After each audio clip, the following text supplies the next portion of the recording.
प्यारे बच्चों, यदि आप सब 18 फरवरी को सामान्य हिंदी का पेपर देने वाले हैं तो मेरे प्यारे बच्चों वीडियो को शुरू से अंत तक जरूर देखेगा। प्यारे बच्चों, इस वीडियो में हम सब 100 में से प्यारे बच्चे आपके 80 से प्यारे बच्चों यहाँ पर 85 अंक आंसू का सिर्फ इस वीडियो में क्लियर कराने वाला हूँ। तो मेरे प्यारे बच्चों वीडियो को शुरू से अंत तक जरूर देखेगा, वीडियो बहुत ही इंटरेस्टिंग होने वाली है। तो प्यारे बच्चों यहाँ पर देख सकते हैं हमारे पास एक सामान्य हिंदी का पेपर है और प्यारे बच्चों सेम ऐसा ही पेपर आप सभी के बोर्ड एग्जाम में आपको 18 फरवरी को देखने को मिलेगा। तो प्यारे बच्चों इस पेपर को हल कर लेते हैं यदि आप लोग, तो मैं इस बात की गारंटी करता हूँ प्यारे बच्चों आप 100 में से मेरे प्यारे बच्चों 80 से 85 अंक प्यारे बच्चों सिर्फ इस पेपर को हल करने से लाएंगे। तो प्यारे बच्चों यहाँ पर देख सकते हैं आपका जो पूर्णांक होगा वो 100 नंबर का होगा और आप सभी का जो समय होगा प्यारे बच्चों 3 घंटे 15 मिनट होगा। ठीक है, यहाँ पर देखिए निर्देश में कहा है कि प्रारंभ के 15 मिनट परीक्षार्थियों को प्रश्न पत्र पढ़ने के लिए निर्धारित है। ठीक है, दूसरा निर्देश यहाँ पर है कि इस प्रश्न पत्र में 2 खंड हैं और दोनों खंडों के सभी प्रश्नों का उत्तर देना आवश्यक है। प्यारे बच्चों यहाँ पर देखिए सबसे पहला खंड यहाँ पर क है, जिसमें सबसे पहला क्वेश्चन कर रहा है कि खड़ी बोली की प्रथम रचना किसे कहा जाता है। तो प्यारे बच्चों यहाँ पर जो खड़ी बोली की प्रथम रचना है वो है प्यारे बच्चों चंद छंद वर्णन की महिमा। मेरे प्यारे बच्चों इसे क्वेश्चन को आप सभी क्वेश्चन को ध्यान से पढ़िएगा, क्योंकि प्यारे बच्चों यह एक ऐसा क्वेश्चन है प्यारे बच्चों जो कि कई साल से बोर्ड एग्जाम में पूछा गया है और प्यारे बच्चों आप सभी को 18 फरवरी को यह क्वेश्चन जरूर देखने को मिलेगा। तो देखिए प्यारे बच्चों खड़ी बोली की जो प्रथम रचना है वो चंद छंद वर्णन की महिमा है और कभी कभार पूछा जाता है कि चंद छंद वर्णन की महिमा के लेखक कौन है। तो प्यारे बच्चों वो है गंग कवि, यानी गंग कवि है। कौन है? गंग कवि हैं। तो प्यारे बच्चों इस तरीके से आप सभी को क्वेश्चन को तैयार करके जाना है। अगला क्वेश्चन है प्यारे बच्चों यहाँ पर कि हिंदी प्रदीप पत्रिका के संपादक कौन है। तो मेरे प्यारे बच्चों पत्रिका से संबंधित आपके बोर्ड एग्जाम में एक क्वेश्चन 100% आएगा, चाहे ब्राह्मण पत्रिका हो गई, चाहे प्यारे बच्चों हिंदी प्रदीप हो गई, चाहे सरस्वती पत्रिका हो गई, चाहे हंस पत्रिका, चाहे मर्यादा पत्रिका, चाहे कवि वचन सुधा पत्रिका। प्यारे बच्चों पत्रिका से संबंधित एक क्वेश्चन 100% आपके बोर्ड एग्जाम में आएगा। तो यहाँ पर कह रहा है कि हिंदी प्रदीप पत्रिका के संपादक कौन है। तो प्यारे बच्चों हिंदी प्रदीप जो पत्रिका है उसके लेखक कौन है? बाल कृष्ण भट्ट है। तो ऑप्शन नंबर सी यहाँ पर क्या होगा? राइट आंसर होगा। इसी तरीके से देखिए अगला क्वेश्चन कर रहा है कि बाबू गुलाब राय की आत्मकथा कौन सा है। तो मेरे प्यारे बच्चों यहाँ पर जो मेरी सफलताएं हैं यह प्यारे बच्चों बाबू गुलाब राय की आत्मकथा है। तो ऑप्शन नंबर सी यहाँ पर भी क्या होगा? राइट आंसर होगा। इसी तरीके से घ वाला क्वेश्चन यहाँ पर कर रहा है कि अतीत के चलचित्र किस विधा की रचना है। तो प्यारे बच्चों अतीत के जो चलचित्र है वह एक संस्मरण है। क्या है? संस्मरण है। तो ऑप्शन नंबर बी यहाँ पर क्या होगा? राइट आंसर होगा। इसी तरीके से प्यारे बच्चों यहाँ पर देखिए अंग वाला क्वेश्चन करा है कि जीवन और दर्शन के रचनाकार कौन है। तो प्यारे बच्चों जीवन और दर्शन के जो रचनाकार है वो डॉक्टर सपूरानंद हैं। तो ऑप्शन नंबर सी यहाँ पर क्या होगा? राइट आंसर होगा। इसी तरीके से देखिए यहाँ पर दूसरा का क वाला क्वेश्चन करा है कि हरी घास पर क्षणभर के रचनाकार कौन है। तो प्यारे बच्चों अज्ञेय है। कौन है? अज्ञेय है। हरी घास पर क्षणभर के जो रचनाकार है तो वो अज्ञेय जी है। तो ऑप्शन नंबर सी यहाँ पर भी क्या होगा? राइट आंसर होगा। इसी तरीके से यहाँ पर अगला क्वेश्चन है कर रहा है कि हरिऔध जी की कृति नहीं है। तो प्यारे बच्चों यहाँ पर जो चुभते चौबते हैं ये भी हरिऔध का है। प्रिय प्रवास ये भी हरिऔध की रचना है और वैदेही वनवास ये भी हरिऔध की रचना है।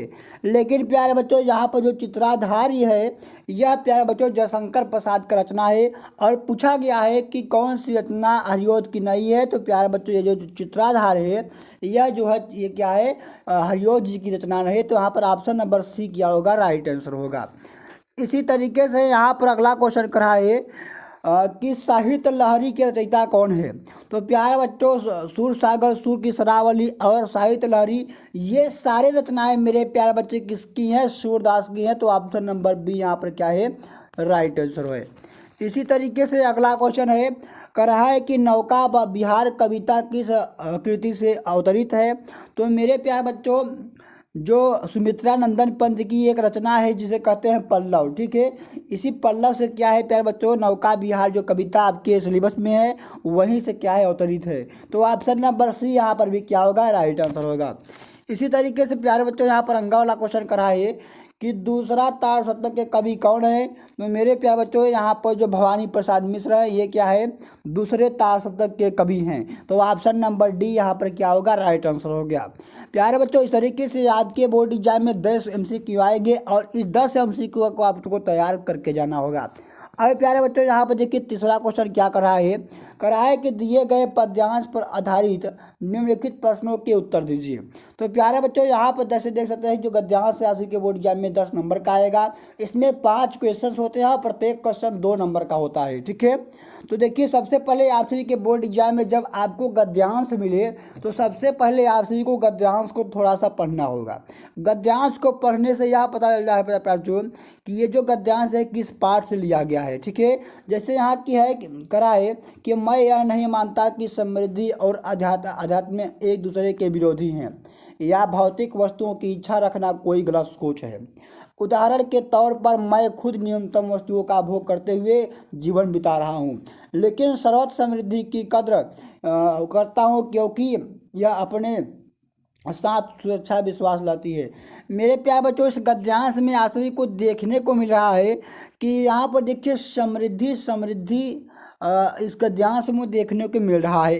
तो मेरे प्यारे बच्चों यहाँ से यह पता चलता है कि ये जो गद्यांश है प्यारे बच्चों हम क्या है ये जो डॉक्टर APJ अब्दुल कलाम का चैप्टर है जिसका नाम है कि हम और हमारा आदर्श वहीं से क्या है लिया गया है। तो प्यारे बच्चों इस तरीके से यहाँ पर पहला क्वेश्चन कर रहा है कि उपर्युक्त गद्यांश के पाठ और लेखक का नाम लिखिए। तो पाठ का नाम लिखेंगे प्यारे बच्चों हम और हमारा आदर्श, और लेखक का नाम यहाँ पर लिखेंगे डॉक्टर APJ अब्दुल कलाम। इस तरीके से आप सभी को पहले क्वेश्चन का आंसर देना होगा। अब देखिए यहाँ पर दूसरा क्वेश्चन क्या कर रहा है यहाँ पर कि रेखांकित गद्यांश का आशय स्पष्ट कीजिए। तो जैसे यहाँ पर देखिए आपके गद्यांश में यहाँ पर कुछ शब्दों के नीचे देखिए खुद से लेकर दिखाई देगा यहाँ तक के शब्दों के नीचे क्या किया गया है, इस तरीके से अंडरलाइन किया गया है। तो इसे हम लोग क्या कहते हैं, रेखांकित अंश कहते हैं। अब रेखांकित अंश की करा है कि आशय स्पष्ट कीजिए यानी व्याख्या कीजिए, ठीक है। तो देखिए क्या करना है, यदि आप सभी को इसको व्याख्या करने नहीं आ रहा है तो प्यारे बच्चों आप सभी को करना क्या है, सीधा यही उतार देना है। सबसे पहले शुरू में लिख देंगे कि प्रस्तुत गद्यांश में लेखक डॉक्टर APJ अब्दुल कलाम कहते हैं कि, इसके बाद यहाँ से लेकर प्यारे बच्चों यहाँ तक पूरा छाप देना है, कोई दिक्कत नहीं है, एग्जामिनर आप सभी को पूरा नंबर देगा। अब देखिए यहाँ पर क्या करना है प्यारे बच्चों, अगला क्वेश्चन कराए कि भौतिक समृद्धि के महत्व के विषय में लेखक की क्या मानता है। तो लिखेंगे कि भौतिक समृद्धि के विषय में लेखक ये मानता है कि भौतिक वस्तुओं की इच्छा रखना कोई गलत सोच नहीं है। प्यारे बच्चों देखिए इसका भी आंसर क्या है, आप सभी को यहाँ पर पहले लाइन में दिया गया है कि भौतिक वस्तुओं की इच्छा रखना कोई गलत सोच नहीं है। यही क्या है लेखक भौतिक वस्तुओं के बारे में बताया है, ठीक है। अगला देखिए यहाँ पर क्या है, घ वाला क्वेश्चन करा है कि लेखक के अनुसार मनुष्य को जीवन में भौतिक एवं आध्यात्मिक वस्तुओं को किस प्रकार स्वीकार करना चाहिए। तो लिखेंगे यहाँ पर कि लेखक के अनुसार मनुष्य को जीवन में भौतिक एवं आध्यात्मिक वस्तुओं का न्यूनतम स्वीकार करना चाहिए। इस तरीके से आप सभी को सभी क्वेश्चन का आंसर गद्यांश सेट से ढूंढ कर प्यारे बच्चों आप सभी को इसका आंसर देना होता है, ठीक है। अब यहाँ पर देखिए अंगा वाला क्वेश्चन कर रहा है कि भौतिक समृद्धि अपने साथ क्या लाती है। तो लिखेंगे कि भौतिक समृद्धि अपने साथ सुरक्षा और विश्वास लाती है। इस तरीके से आप सभी को सारे क्वेश्चंस का आंसर लिखना होगा। अब देखिए आगे चौथा क्वेश्चन कर रहा है कि निम्नलिखित पद्यांश पर आधारित प्रश्नों के उत्तर दीजिए। जैसे यहाँ पर है कि जल पंजर गात अब अरे अधीर अभागे वे ज्वलित भाव थे जो स्वयं तुझी में ही जागी। पर था केवल क्या ज्वलित भाव ही मन में, क्या शेष न बचा और कुछ इस मन में। कुछ मूल नहीं वात्सल मात्र क्या मेरा, पर आज मन सा हुआ वश भी मेरा। आगे यहाँ पर है कि थूके मुझ पर त्रेक भरे ही थूके, जो कोई कह सके क्यों न चूके। तो प्यारे बच्चों यहाँ पर देखिए क्या कर रहा है कि जल पंजर गात अरे अधीर अभागे, जो यहाँ पर कई चीज़ हैं अपने दिल को अपने मन को कोसते हुए कहती हैं कि अरे जल पंजर गात अभागे दिल, क्या तुझी में ही यही ज्वलित भाव जागे थे। क्या और तुम्हारे मन में कोई ज्वलित भाव नहीं था? क्या तेरे मन में बस यही शेष बचा था? मेरे मन में वात्सल माने बेटे के प्रेम के लिए कुछ नहीं बचा। आज मेरा वश भी दूसरा अन्य जैसा हो गया। आज मेरा जो पुत्र हो गए वो दूसरों को जैसा हो गया। तीनों लोग भले ही थूके मुझ पर, और जो जिसको जो कहना हो मुझको कह ले। इस तरीके से क्या कहती है, जो कैकेयी जी है अपने मन को कोसते हुए, अपने के कोसते हुए कहती हैं। ठीक है, तो यहाँ पर देखिए इसका आंसर लिखेंगे कि उपर्युक्त पद्यांश का शीर्षक और कवि का नाम लिखिए। तो प्यारे बच्चों शीर्षक का नाम लिखेंगे यहाँ पर साकेत। देखिए साकेत क्या है, एक महाकाव्य है, और साकेत में ही एक शीर्षक है जिसका नाम है कैकेयी का अनुताप, वहीं से लिया गया है। तो पाठ का नाम लिखेंगे कैकेयी का अनुताप, और इसके कवि का नाम लिखेंगे यहाँ पर मैथिली शरण गुप्त जी लिखेंगे। ठीक है, इस तरीके से लिखेंगे। अब देखिए दूसरा क्वेश्चन यहाँ पर क्या कर रहा है कि उपर्युक्त पद्यांश में किससे किसका संवाद हो रहा है। तो यहाँ पर लिखेंगे कि प्रयुक्त पद्यांश में कैकेयी का राम से संवाद हो रहा है, यानी बात हो रहा है। आगे देखिए यहाँ पर अगला क्वेश्चन ग वाला कर रहा है कि वे ज्वलित भाव किसमें जगे थे। तो लिखेंगे प्यारे बच्चों कि वे ज्वलित भाव कैकेयी के मन में जगे थे। किसके मन में? कैकेयी के मन में जगे थे। अब देखिए यहाँ पर रेखांकित अंश की व्याख्या करना है, घ वाला क्वेश्चन कर रहा है। तो देखिए यहाँ पर आखिरी के इस गद्यांश में यहाँ से लेकर यानी कुछ मूल्य नहीं और रवस्सी भी मेरा, इन दो लाइन में क्या किया गया बच्चों, इस तरीके से अंडरलाइन किया गया है। तो इन दोनों ही लाइन का बस आप सभी क्या करना है, इसका व्याख्या अपने शब्दों में करके आना है। का व्याख्या कैसे करेंगे यहाँ से थोड़ा सा समझ लीजिए। यहाँ देखिए रेखांकित अंश की व्याख्या आप हेड डालेंगे और लिखेंगे कि इस पंक्तियों में कैकेयी की विशेषता व पश्चाताप का वर्णन है। कैकेयी अपना अधीर मन के लिए प्रश्न पूछती हैं कि क्या मेरे वश भाव अर्थात पुत्र का स्नेह कुछ मूल्य नहीं है, किंतु हाय आज स्वयं मेरा पुत्र मुझसे पराये की तरह व्यवहार करता है। इस तरीके से क्या करना है, अपने शब्दों में आपको दो लाइन में इसका क्या करना है, व्याख्या करके आना है। अब देखिए अंग वाला क्वेश्चन यहाँ पर करा है कि पश्चाताप की अग्नि में कौन जल रहा है। तो लिखेंगे कि पश्चाताप की अग्नि में माता कैकेयी जल रही हैं। इस तरीके से आप सभी को सारे क्वेश्चन का आंसर देकर आना है। अब देखिए यहाँ पर क्या है, पांचवा वाला क्वेश्चन करा है कि निम्नलिखित में से किसी एक लेखक का साहित्यिक परिचय देते हुए उनकी प्रमुख कृतियों का उल्लेख कीजिए। तो प्यारे बच्चों आप सभी के पास यहाँ देखिए तीन लेखक हैं, डॉक्टर APJ अब्दुल कलाम हैं, हजारी प्रसाद द्विवेदी जी हैं और वासुदेव शरण अग्रवाल जी हैं। प्यारे बच्चों यदि आप सब अभी तक इन तीनों लेखकों को जीवन परिचय यानी साहित्यिक परिचय यदि आप सब नहीं तैयार किए हैं तो तैयार कर लीजिए। प्यारे बच्चों मैंने आज ही वीडियो अपलोड किया है जिसमें प्यारे बच्चों हमने दो लेखक और दो मोस्ट इम्पोर्टेंट कवियों का, यानी पूरे दो लेखक और दो कवियों यानी चार जीवन परिचय मेरे प्यारे बच्चों एक ही वीडियो में याद कराया है, पूरे लिख कर बताया हूँ। प्यारे बच्चों जो जाइए वहाँ से देख लीजिए, उस वीडियो का लिंक मैं इसी वीडियो के डिस्क्रिप्शन बॉक्स में दे दूँगा। ठीक है, अब देखिए इस वीडियो में मैं आप सभी को यहाँ पर डॉक्टर APJ अब्दुल कलाम का बताने वाला हूँ। तो यहाँ पर देखिए आप लिखेंगे साहित्यिक परिचय हिड़ेंगे और इसमें लिखेंगे कि मिसाइल मैन के रूप में भारतीय जनता का समेत शब्द विश्व में लोकप्रिय भारत के पूर्व राष्ट्रपति डॉक्टर APJ अब्दुल कलाम का जन्म 15 अक्टूबर 1931 को धनुषकोडी गांव के रामेश्वर तमिलनाडु में एक निम्न वर्गीय परिवार में हुआ था। आगे यहाँ पर लिखेंगे कि आर्थिक अभाव में पल रहे कलाम ने अपनी शिक्षा की राह सारी मुश्किलों का डटकर सामना किया। DRDO से जुड़कर तदनंतर इसरो के मुख्य वैज्ञानिक के तौर पर भारत को परमाणु शक्ति के तौर पर विकसित किया। आगे यहाँ पर लिखेंगे कि इतने महत्वपूर्ण पदे पर रहते हुए अनेक प्रेरक प्रसंगों और वैज्ञानिक के दृष्टिकोण भावी पीढ़ी खासकर बच्चों को साझा करने का समय वे निकाल लिया करते थे। ऐसे ही 27 जुलाई 2015 को भारतीय प्रबंधन संस्थान शिवलांग यानी मेघालय में एक व्याख्यान दौरान हृदयाघात से उनकी मृत्यु हो गई। मेरे प्यारे बच्चों इस तरीके से सबसे पहले जीवन परिचय लिखना है, फिर आपसे यहाँ पर साहित्यिक परिचय डालेंगे, उसमें लिखेंगे कि इंडिया 2020 यानी ए विजय फॉर न्यू मिलेनियम, और यहाँ पर wings of fire an autobiography England mind और एनालिसिंग द पावर मिथाइन इंडियन आरोहण प्रमुख स्वामी जी के साथ आध्यात्मिक सफर कलाम की प्रेरणादायक कृतियाँ हैं। इस तरीके से आप सभी को पूरे 80 शब्दों में डॉक्टर APJ अब्दुल कलाम का क्या करना है, साहित्यिक परिचय लिख कर आना है।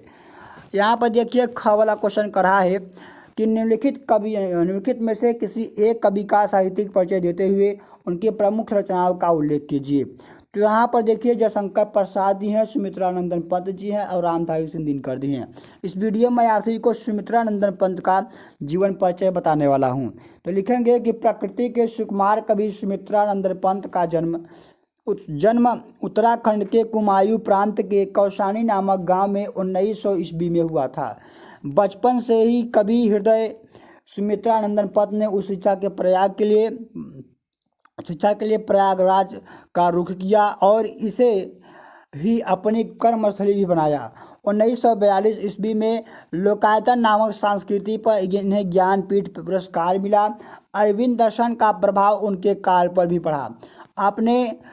आपने प्रयागराज से रूपाव नामक पत्रिका का संपादन किया। सन 1950 ईस्वी में पंत आकाशवाणी से जुड़े। ठीक है, आगे यहाँ पर लिखेंगे कि विभिन्न राष्ट्रीय पुरस्कारों से पुरस्कृत पंत ने हिंदी साहित्य में छायावाद की धारा का प्रवर्तन किया।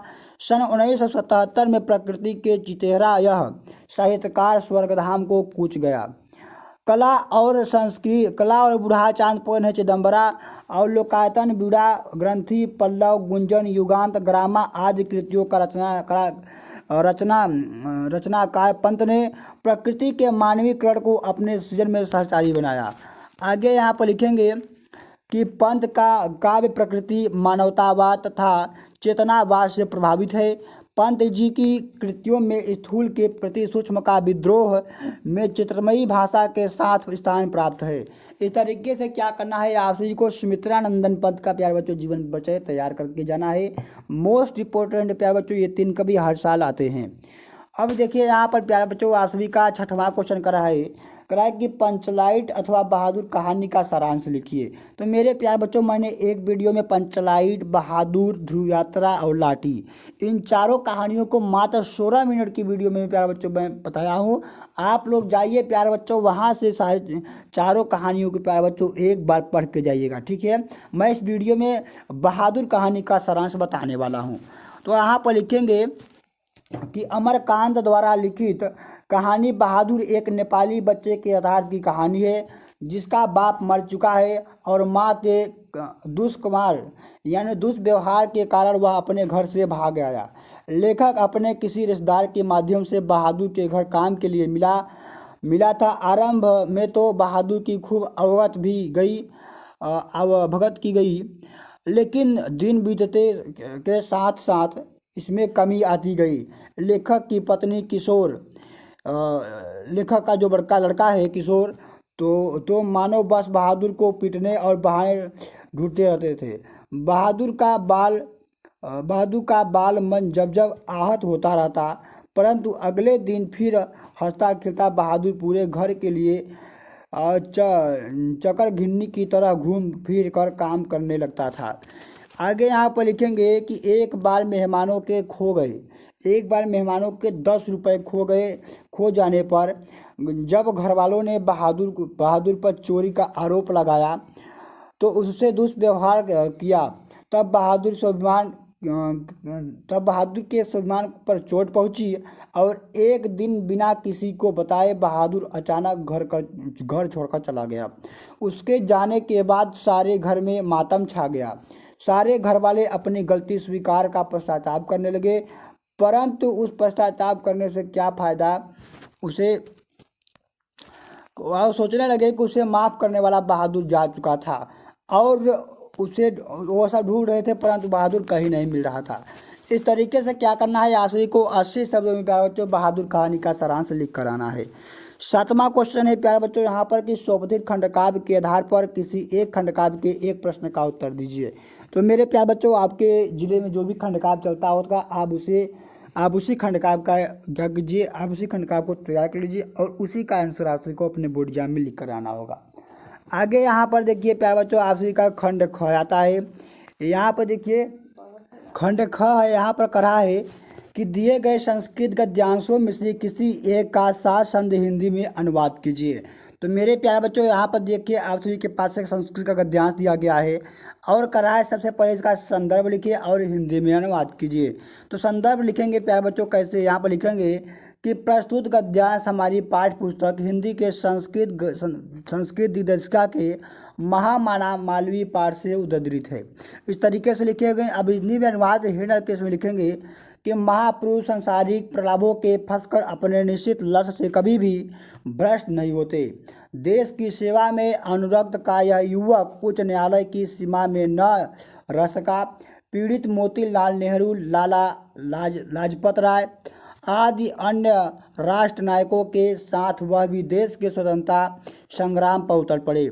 दिल्ली में कांग्रेस के 23वें अधिवेशन में इन्होंने अध्यक्ष पद को सुशोभित किया। रॉलट एड कानून के विरोध में तेजस्वी भाषण को सुनकर अंग्रेज शासक भयभीत हो गए। बहुत बार जेल में डाले जाने पर इस वीर ने देश की व्रत को नहीं तोड़ा। तो मेरे प्यारे बच्चों, इस तरीके से इसका आपको क्या करना है, संस्कृत के गद्यांशों को हल करना है। अब आता है ख वाला क्वेश्चन करा है यहाँ पर कि दिए गए संस्कृत श्लोकों में से किसी एक का सछंद हिंदी में अनुवाद कीजिए।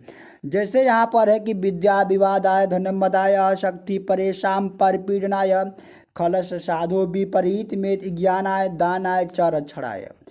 तो यहाँ पर जैसे है कि विद्या विवाद के लिए और धन घमंड के लिए और शक्ति परेशान माने दूसरों को, पर पीड़नाए माने दूसरों को पीड़ा पहुंचाने के लिए, खलश माने बुरे आदमियों का, साधो माने साधु का, विपरीत माने इसके विपरीत, ज्ञानाय माने ज्ञान, दानाय माने दान के लिए, और यहाँ पर जो और जो है दानाय और ज्ञान जो दान है, जो क्या है दान हो, जो ज्ञान है दान है, ये क्या होता है, दान के लिए होता है। तो इस तरीके रक्षणा माने रक्षा के लिए। तो जैसे आप यहाँ करेंगे कि दुष्टों की विद्या विवाद के लिए और धन घमंड के लिए और शक्ति दूसरों को पीड़ा पहुँचाने के लिए होती है। ठीक इसके विपरीत साधु को जो धन होता है वो दान के लिए होता है, और यहाँ पर जो शक्ति होती है वो दूसरों की रक्षा करने के लिए होती है। इस प्रकार से आप सभी को इसका आंसर लिखना होगा। आप यहाँ पर लिखेंगे श्लोक, इसका संदर्भ लिखेंगे कि प्रस्तुत श्लोक हमारी संस्कृत दिग्दर्शिका के सुभाषित रत्नान पाठ से अवतरित है। हिंदी में अनुवाद करेंगे कि दुष्ट की विद्या विवाद के लिए, धन मद के लिए और शक्ति दूसरों को पीड़ित करने के लिए होती है। इसके विपरीत सज्जन की विद्या ज्ञान के लिए, धन दान के लिए और शक्ति दूसरों की रक्षा के लिए होती है। इस प्रकार से आप सभी को इसका आंसर देना होगा। अगला यहाँ पर है कि निम्नलिखित मुहावरों और लोकोक्तियों में से किसी एक का अर्थ लिखकर वाक्य में प्रयोग कीजिए। जैसे यहाँ पर है कि अपने पैरों पर खड़ा होना मतलब कि कामयाब होना।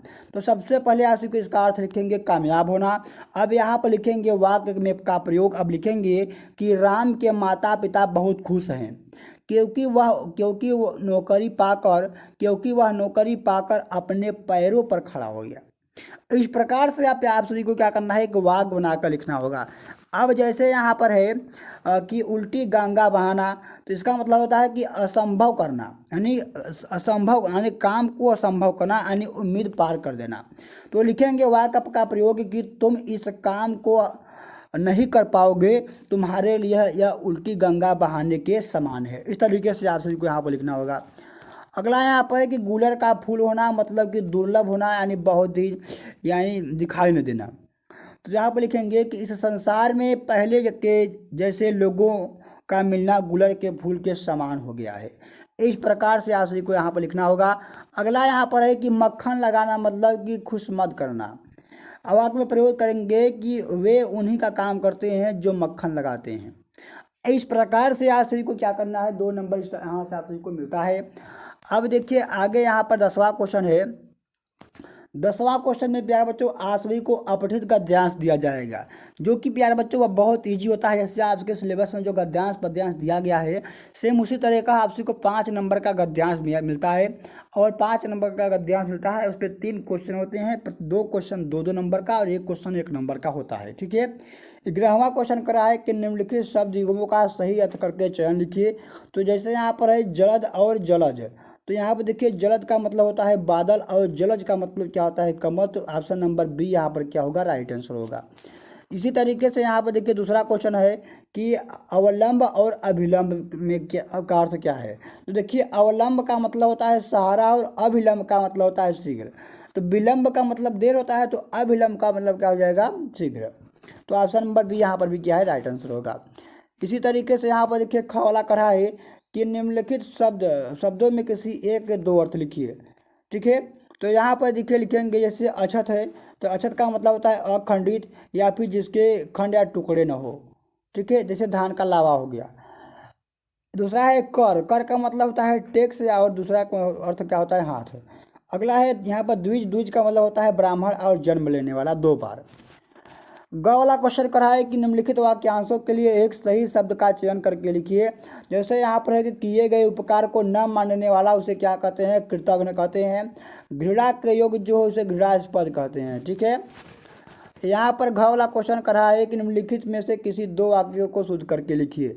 जैसे यहाँ पर है कि महादेवी और माँ विद्वान कवित्री थी, मैं भोजन कर लिया हूँ, कृपया मेरे सामान पर निगाह रखने की कृपा करें, तुम मेरे से मत बोलो। तो इसको आप यहाँ पर शुद्ध करके लिखेंगे कि महादेवी और माँ विद्वान कवियत्री थी, मैंने भोजन कर लिया, कृपया मेरे सामान पर निगाह रखने की कृपा करें, तुम मुझसे मत बोलो। इस तरीके से आप सभी को कुछ शब्दों का करना शुद्ध करके लिखना होगा। 12वां क्वेश्चन प्यारा बच्चों रस अलंकार से है। तो रस अलंकार का वीडियो मैंने बना दिया है, जाइए वहाँ से आप रस अलंकार को तैयार कर लीजिए। अगला यहाँ पर है कि किसी बैंक शाखा के प्रबंधक को पुस्तक और लेखन सामग्री की दुकान खोलने के लिए एक आवेदन पत्र लिखिए। या फिर अथवा हम कराए कि नगर में अपने मोहल्ले नालियों को साफ कराने के लिए नगर पालिका अध्यक्ष को एक आवेदन पत्र लिखिए। तो इस तरीके से आप सभी को प्यारे बच्चों इसका पत्र लिख कर आना है। आप इसका स्क्रीनशॉट लीजिए। प्यारे बच्चों इस तरीके से आप सभी को पूरे पेपर को तैयार करके जाना है। मेरे प्यारे बच्चों मिलता हूँ अगली वीडियो में एक नए टॉपिक के साथ। जय हिंद।